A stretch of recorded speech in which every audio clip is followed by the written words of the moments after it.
I have to moisturize my hair. But hello, bitches and bros, and non-binary hoes. It is me, Sharita, also known as Viridian Isles, and I'm back again to do a little update for you guys and a little. As you can see, I am smiling again. It's been a couple, 3 days since I've read the book, and I finally finished it. I finally finished the book. And we're going to first talk about the whole premise of the first two books. So the first book follows Sin and Boyd. Boyd is a civilian. He was first a civilian who's been experienced a lot of trauma. He has been isolated. He chose isolation after experiencing massive trauma of watching his boyfriend, best friend, killed in front of him. So he has aversion to being touched. He has aversion to people. He is very isolated.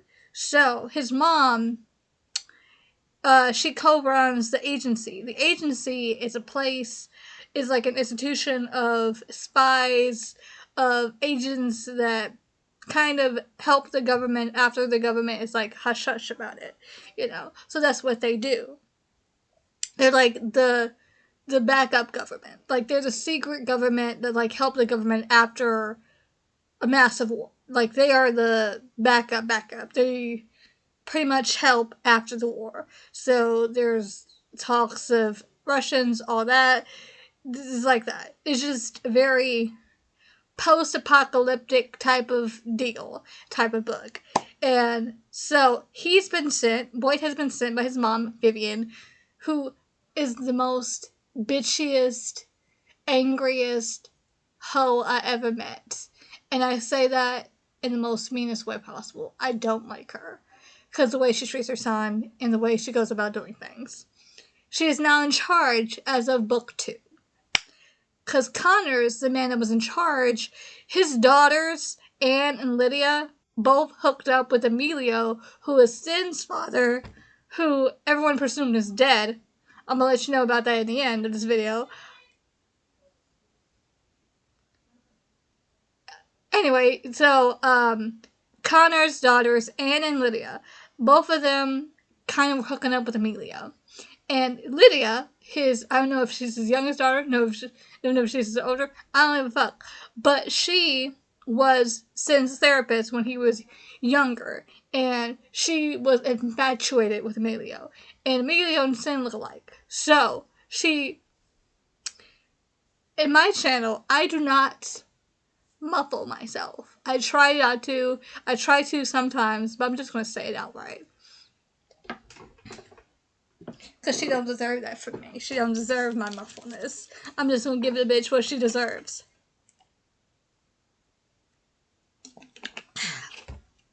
So, she molested Sin when he was younger by giving him a handy. Give him a hand job. And asked him something about his mom also molested him when he was a child. So, she asked about something about his mom. She asked about his mom in a roundabout way. And he snapped. The bitch is now executed. What she deserves. I don't give a fuck. So, he started, in the second book, visiting her. She's catatonic. She can't talk. She can't do anything. And Anne comes in when she learns about him having secret visits with her sister. And she originally hated him for what she presumed he had done to her sister. And she didn't know everything that happened. So she becomes his therapist in book 2. She has an awful husband named Director Scott, Agent Scott, whatever the fuck. And they had a marriage because before her father died, they were arranged to be married. He was going to be a part of business, all that good shit. And didn't like Sin. Still kind of doesn't like Sin, but they're on whatever terms. And she felt rebellious. Fucked him one day. He said, okay. Disgusted me. Anyway, so Boyd meets Sin. Boyd, first of all, he goes to do training to see if he's fit to be Sin's partner. They go through a lot of stuff together. Don't really like each other at first. Sin has been damaged. Throughout this entire first 2 books, you only know him as the monster, the bad guy, the evil fucking. He's considered a monster throughout the agency because he pretty much embodied that shit. He kills without remorse. He's very good at what he does. He was made into a killer by his father after everything that he was kind of like that way with his mom, but his dad kind of continued it. So there's that. They become partners, they butt heads a lot, and they start to have a relationship. And wake up, don't cry about it. I'm not crying because it's sad. It is sad, but I'm crying because I'm trying to not feel right now. I'm not trying to bring myself back into that book. Anyway, so they become partners, they start bonding, they start getting to know each other, and they give in to their desires and their wants and have ravishing, rough, dirty sex. That happens. I said okay. Because as an asexual, this was a way for me to challenge myself to see if it's going to disgust me or if it's just something I can just walk through and be okay with. I'm still not okay with fucking that one book where she's fucking him and reading his mind. That's never going to be okay with me. Anyway, so in this book, Sin learns that he has a mental disorder, which I really appreciate. And Afterimage, he learns in Afterimage, which is the second book, that he has issues. Well, we already knew that. We already knew he was kind of messed up, because everything he's been through with his mom, his dad, in the agency. Yeah. By the way, I never said anything about the agency. I fucking hate the agency because you have to literally hide who you are, your emotions and everything, because they use that. Boyd, they went on a mission to get information about this radical group, this terrorist group named Janus.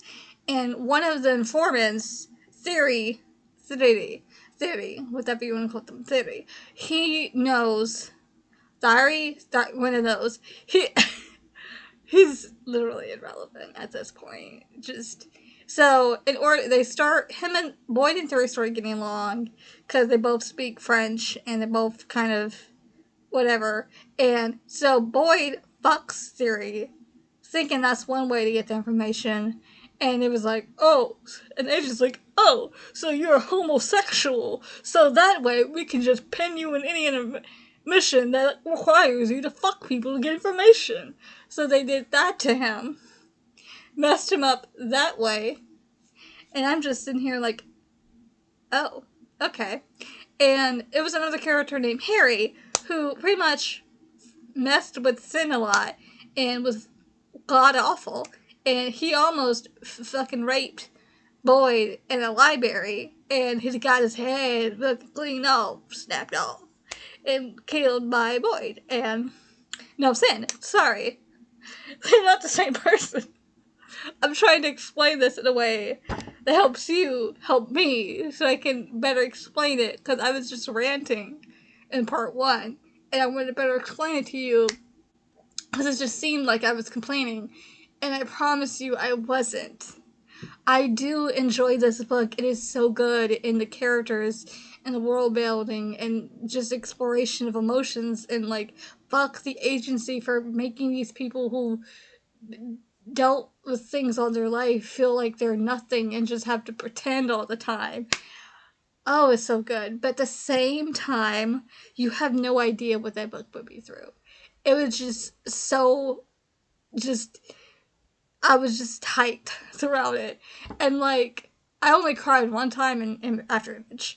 And that was when, like, he found out, I think, like, he was getting, it was something about, like, he was being tortured with his emotions. It was something about Sin. I think it was a Sin scene that made me cry. And just, it made me cry first book 2, and even fall. Anyway, so that happens. He gets categorized as a Valentine, a person that does sexual favors to get information in the agency. So that happened. Yeah. What else? What else? What else? You should read this book. I do recommend reading the first and second book. And I found out by reading, by reminding myself, hey, you have an iPad. Look at it. So I looked at it and I found out that the next book technically is an anthology. It's like short stories, but it's considered the third book. It's considered the third book within the series, and I'm here for it. I'm here for it. It's considered the third book of the series, but it's like short stories anthology style. And the fourth book, and then technically there's like an after book, like an after everything happened throughout the series. There's like a 1 to 7 of the book of everything that happens after that. So I'm gonna read that. I'm gonna read all of it. Yeah. So yeah, that happened. I found that out. Good to know. So I'm still on my week of a break from that fucking book, man. I'm still on a break from that book, and I'm so glad. Oh, y'all don't even know how glad I am to be on a goddamn break. It just feels so good. I don't even have to think about it. I've been playing games. I've been having a good time. I've just been in my glow. I've been smiling. I haven't fucking lost my mind a minute. And as I was saying, in book 2, spoilers. If you don't want to be spoiled by this point, please leave, because I will spoil the hell out of you, and I will not say sorry. So, now that I have given myself a break, I'm still on break, by the way. I'm not going back into the book, the third book. I'm finished the first and second book. But I did not give enough clarity. So, in the second book, they are in the honeymoon phase. Sin and Lloyd are in the honeymoon phase. And it is blissful. It is beautiful. Sin feels happy. He feels healthy. His skin is glowing. But oh wait, what is that on the horizon? Life? Adulting? Dealing with your problems? Oh, fuck no. So yes, we find out that Sin finally, I don't say like, oh, he should have known all along. No, because how would he know? You know? Without life beating the shit out of him. So he discovers that he has a disorder that kind of, because he's seeing hallucinations, he's having headaches, he's having trouble sleeping, he's being more irritable, he's having triggers. He's always had triggers, but he never knew where it came from. And like he has high emotions, he has paranoia, all that. So we learn that he has a mental illness, and that's the majority of his story. Excuse me, every time I do a video, someone fucking calls me. As I was saying, that was the majority of Sin's arc.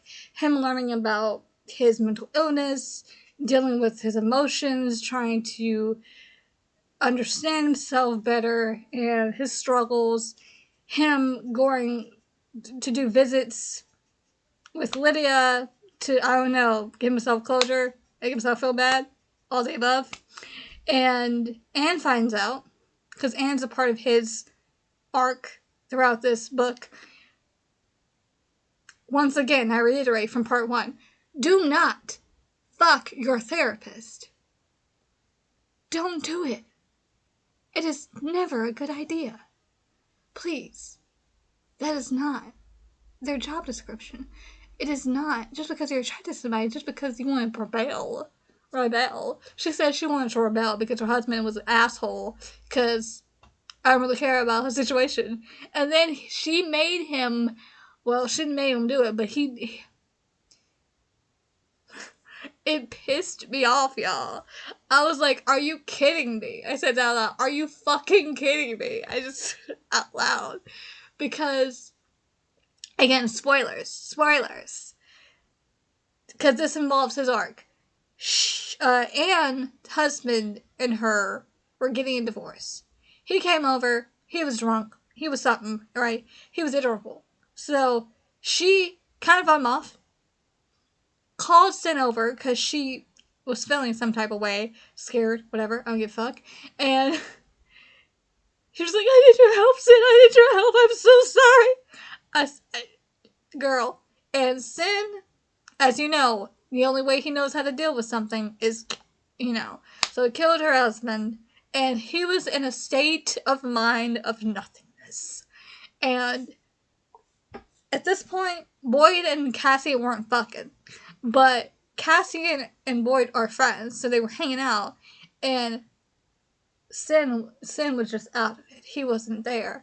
And he just had a trigger, and he just wanted to be alone so Boyd could, alone with Boyd, so Boyd can help him get out of it. And Cassie touched him. Hale went out. Hale was like, they start fighting. And they're just trying to get him out. It was a lot, y'all. It was a lot. I ain't gonna lie. So, that's his arc. It's him dealing with that. They fucked, him and Anne. Don't want to talk about it. I'm so thankful for the authors that they knew my queer ass barely likes to watch heterosexual shit, barely likes to listen to heterosexual shit. They just didn't detail the fucking scene between this heterosexualness. And it's the fact. I almost cried, y'all. I almost cried. But my soul warmed when when Zachary was like, you're a son to me. I love you. It was just, and we knew it. And it's just hard now because of what happened at the end of the book, but like we knew he loved him, and it's just so complicated because Carhartt is also a part of Sin's plot and his arc, and it's just he's struggling because his ageism won't allow you to feel human. It won't allow you to care about people because you don't know who you can trust, and you don't know if it's real or not, and it just drains the fuck out of you because how do you be a person when they don't want a person at the end of the day? They want some fake ass bitches. So him telling him that he felt like Sin was a son to him and that he loves him and that he was going to be there for him whether he likes it or not. And I'm so sick of them saying, you have people that care about you, and they never say Carhartt. And it makes me mad because I'm like, you're dead, bitch! I get so annoyed when that happens. I just get so annoyed, but it is just, I don't know, I was cheering more for, I caring more for Sin throughout this whole damn book, more than I did Boyd, because Boyd was on one, y'all. He's just so, in this book, because Sin and Cassian are rank 10. They do harder missions than the other agents. And Sin and Boyd are partners. And Boyd is a level 9 agent before he was a citizen and civilian. And he just went in there. So, Boyd is training to become a level 10. I'm not going to tell you about the training. I'm not going to tell you what happens. You just got to read it. I don't really give a shit because it took up most of the book. But Boyd's whole thing, again, repetition. I want to be better. I want to be tell myself. I don't care. I really didn't care because it just kept repeating. It just, as I said in the first, I'm not going to repeat myself what I said in the first book. In the first part, I'm not going to repeat what I said in the first arc. Because, again, but they did talk again, and, I left off with him talking to Theory. So he went to go visit Theory, they started talking, and they're just like, did he really care about me? Did she really love me? Did she want to talk to me? And then they start fucking. Yeah. They start fucking, and Boyd is just bored. He wants to take it a little bit harsher. He wants it to be a little bit more rough, and Theory's like, babe, I'm a soft twink. I don't do that shit. I foreplay. I give my lover a little bit of love. Boy isn't looking for love. No, honey.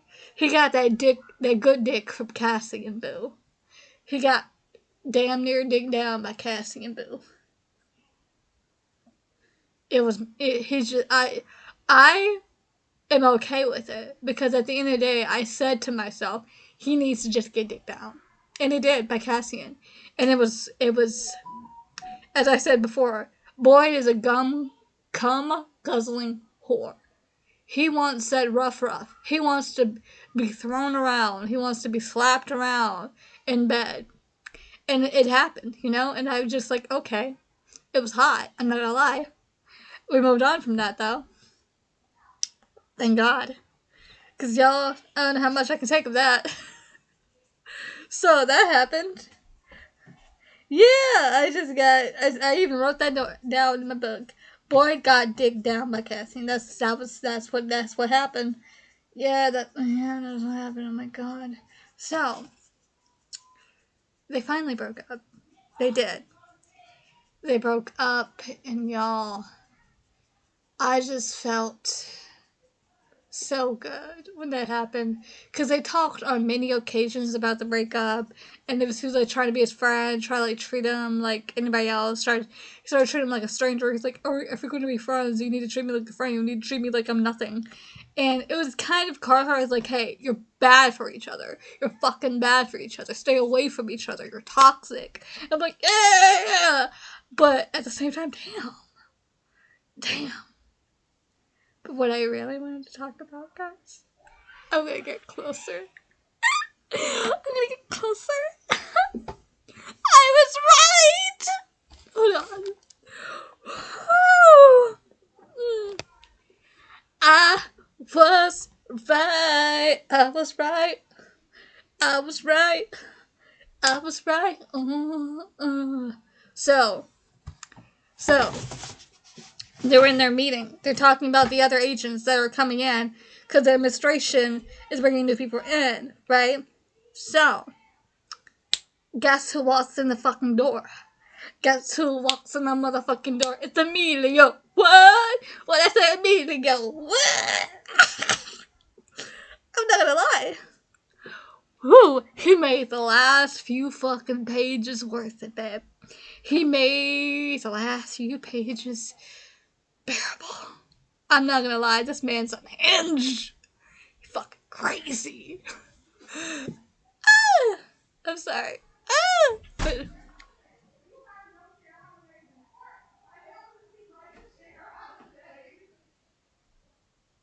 I'm recording a video. What is it? What?